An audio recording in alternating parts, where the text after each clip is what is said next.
여러분 안녕하세요. 안녕하세요. 네, 추석 연휴 잘 보내셨습니까? 네.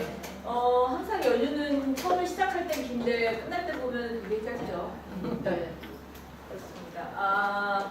우리는 추석 연휴하고 상관없이 이 수업 시간이 정해져 있어가지고 벌써 3주째네요. 네, 3주째고 어떻게 보면 10주 전체 강의 중에서 가장 우리는 이렇게 무르익어가는 그러니까 가장 중요한 핵심에 속하는 본론에 들어온 것 같습니다. 그리고 여러분들께서는 지금 이 수업이 단지 시간 순으로 서양미술의 역사를 쭉 공부하는 게 아니라 서양미술의 역사를 미학적으로 철학적으로 그리고 무엇보다 여러분께 말씀드린 것처럼 미술이 먼저 있었던 게 아니라 인간이 먼저 있었고 인간의 문화가 먼저 있었다는 측면에서 인류학적으로 작은 의미에서의 미술사가 아니라 그 모든 거를 인간의 학문을 다 다룬다는 측면에서 이미지가 먼저 있었고 그 이미지들을 연구하는 학문으로서의 인류학적인 차원에서 지금 우리가 서양 미술의 역사를 공부하고 있다. 그래서 시간을 이렇게 단순화시켜서 시간을 얘기하자면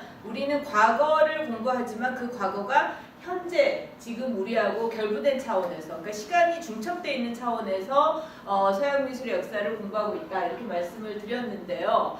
그것이 왜 중요한가라고 하면 우리가 공부를 하는 이유는 되게 이기적인 목적이 있잖아요. 내 삶에 이득이 되게 하기 위한 또 조금 더 철학적이거나 종교적인 측면으로 표현을 해보면 내 삶을 지식으로 구원하기 위해서 우리는 공부를 하는 겁니다. 이 종교적 차원이라는 게 특정 종교를 제가 얘기하는 게 아니라 우리가 무엇인가를 믿는다는 건 그로부터 어떤 구원을 얻기 위해서이고 그 구원은 지식이 구원할 수도 있는 것이다라는 게 학문하는 사람들의 입장인 겁니다. 제가 즐거운 학문이라고 얘기할 때는 그 즐거웠다는 뜻은 그냥 이렇게 유희적이다. 뭔가 이렇게 희희낙낙의 뜻을 떠나서 좀 더 자기를 자유롭게 하고 자신의 정신이 더 해방이 되고 정신이 해방되면서 육체적인 차원에서 우리가 묶여있을 수밖에 없는 어떤 것들이 좀 더 날아가는 비상하는 차원들을 얘기할 수 있다는 거죠.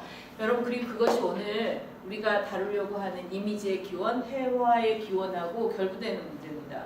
그러니까 지난주에 제가 끝날 때쯤에 이렇게 좀 다소 철학적인 질문을 던졌을 거예요. 기억을 하실 텐데 레지스트 브레라는 프랑스의 매체 철학자를 빌려서 제가 이렇게 질문을 던졌죠. 왜 인류에게 아무것도 없지 않고 이미지가 있었을까? 라고 질문할 수 있다. 그러니까 먹고 사는 문제가 아니라 생존의 문제가 아니라 이미지라는 것이 그 생존으로부터 어느 정도 자유로워졌을 때 나타나는 인류의 어떤 문화적 소산이라고 한다면 그게 아예 없을 수도 있었는데 동물의 차원에는 없는데 왜 인간에게만 있었을까?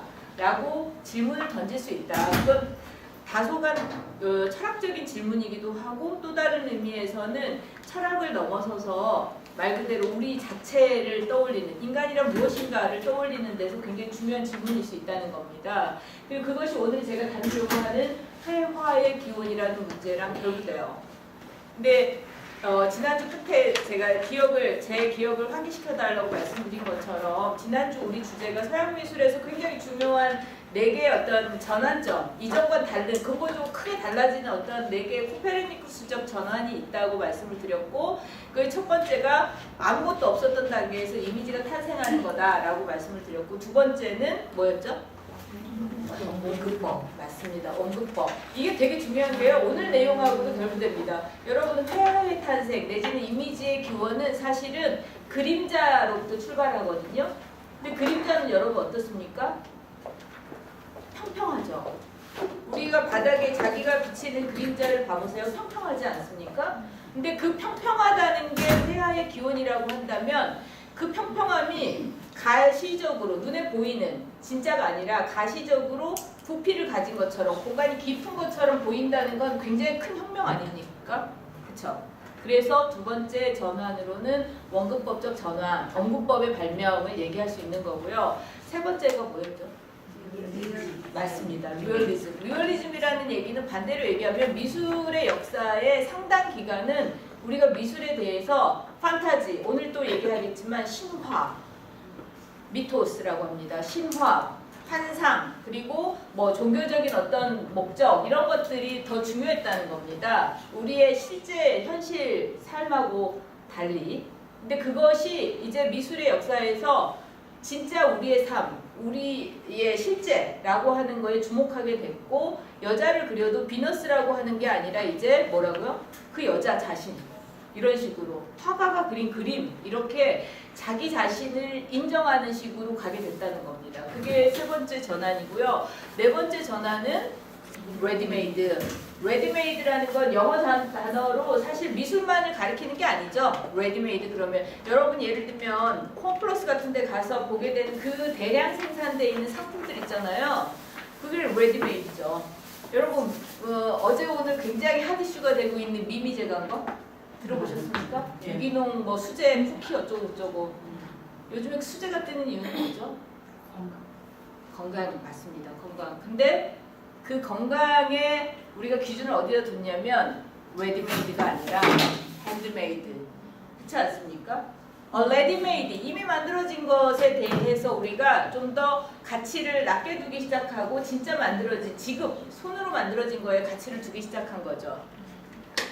여러분 그거랑 미술이랑 그렇게 멀지 않아요. 우리가 왜 미술에 대해서 단지 그냥 그려진 그림에 불과한데도 예를 들어 어떤 화가의 그림을 수백, 수천, 수억, 수십억, 수백억 이렇게 팔게 되냐면 그리고 오리지널리티를 주장하게 되냐면 그게 바로 손으로 만들었다. 손으로 창작됐다. 근데 그게 손이 장인의 손이 아니라 예술가의 영감, 창조적 에너지가 담겨있다. 뭐 이런 식의 신화가 또 있었다는 거예요. 근데 그 신화를, 그 미술의 신화를 깬 사람이 누구냐면 마셜 디샹이고 마셜 디샹이 아니 만들어진 거, 창조된 거, 창작된 거에 대한 것들만은 미술이라 할 것이 아니라 그저 이전까지 그렇게 계속 흘러왔다면 미술의 역사는 또 혁명이 일어날 수 있지 않아? 왜 만들어진 거에 대해서 내가 예술가가 정말 창조적인 사람이라면 거기에 대해서 아 이게 미술이야 라고 하는 순간 이게 미술이 될 수도 있는 거 아니야? 라고 선언을 하게 됩니다. 그래서 기존에 대해서 당연시해왔던 것들이 갑자기 또 뒤집어지는 거죠. 마치 천동설이 지동설로 뒤바뀌는 것처럼. 그게 코페르니쿠스적 전환이지 않겠습니까? 그래서 다시 한번 기억을 더듬으면서 이 4대 전환을 다시 보죠. 첫 번째, 제가 말씀드린 것처럼 일종의 라스코 동물벽화 같은 것들이 말하고 있는 건 뭐냐면 아무 이미지나 그러니까 물어뜯어서 진짜 먹을 고기가 아닌 한은 그릴 이유가 없었을 텐데 왜 인류는 이걸 그렸을까라고 생각을 하게 되고 그것이 바로 무에서 유가 나타나는 이미지가 없으면서 이미지의 있음으로 시작되는 첫 번째 전환이다라고 말씀을 드렸고요. 이 얘기는 지금 오늘 주제예요. 오른쪽의 그림은 오늘 주제이기 때문에 이따가 설명하기로 하겠습니다. 근데 여러분 잘 보세요. 그려진 시기가 언제입니까? 18세기죠. 1791년이에요. 그리고 프랑스의 아카데미즘이라고 합니다. 그러니까 예술대학이 처음 생기는데요. 우리가 이제 다음 주에 미술 제도를 공부하면 원래부터 예술대학이나 미술대학이 있었던 게 아니라는 걸 배우게 돼요. 서구 유럽에서 18세기 말에 생긴 게 바로 이 우리가 알고 있는 미술제도, 박물관, 미술관, 미술대학, 미술회학 뭐 이런 것들입니다. 제도가 돼요. 근데 그 제도 속에서 그려진 그림인데 잘 보세요. 제작은 1791년인데 저 그림이 보여주고자 하는 시기는 언제 같습니까? 18세기 같나요? 아니죠. 이게 이제 재밌는 부분이에요. 제도적으로 그림으로 주제로 그리고 있지만 저 그림이 다루고 있는 시기는 회화가 탄생하는 시점, 겁나 먼 옛날을 그리고자 한 겁니다. 회화가 어떻게 시작됐지? 와 관련한 얘기인 거예요. 그게 이제 첫 번째고요. 조금 이따 하시면 안 될까요? 제 마이크를 안 쓸 거예요. 아, 마이크 안 된다고 그래요?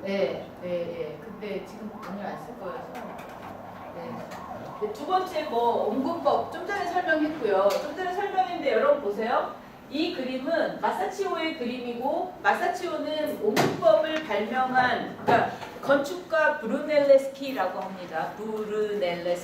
브루넬레스키 건축가 브루넬레스키가 실험을 통해서 저하고 멀리 있는 건물을 어떻게 투시해서 그릴 수 있는지 수학적으로 체계적으로 여기서 중요한 게 뭐죠? 수학적이라는 겁니다, 여러분.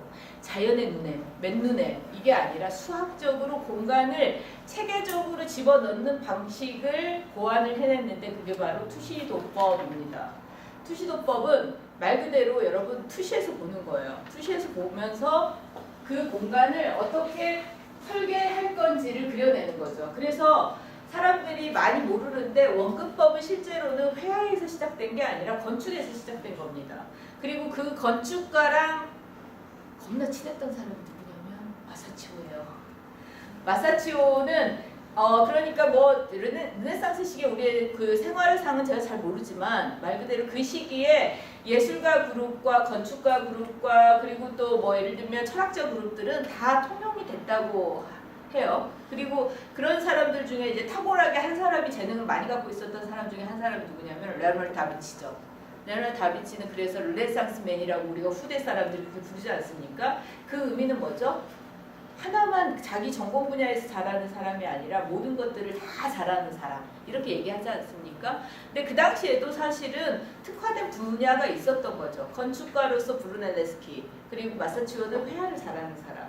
근데 마사치오는 굉장히 젊은 나이에 죽었는데요. 죽기 전에 굉장히 그 피렌체에서 이 원근법을 회화로서 잘 실현한 굉장히 탁월한 그러나 좀 문제였던 화가였다고 합니다. 근데 마사치오가 이 산타 마리아 노벨라 교회 벽에다가 그린 그림이 바로 그 원근법. 자기 친구 브루넬레스키가 실험을 통해서 잘 공간을 입체적으로 그릴 수 있는 법을 만들어냈는.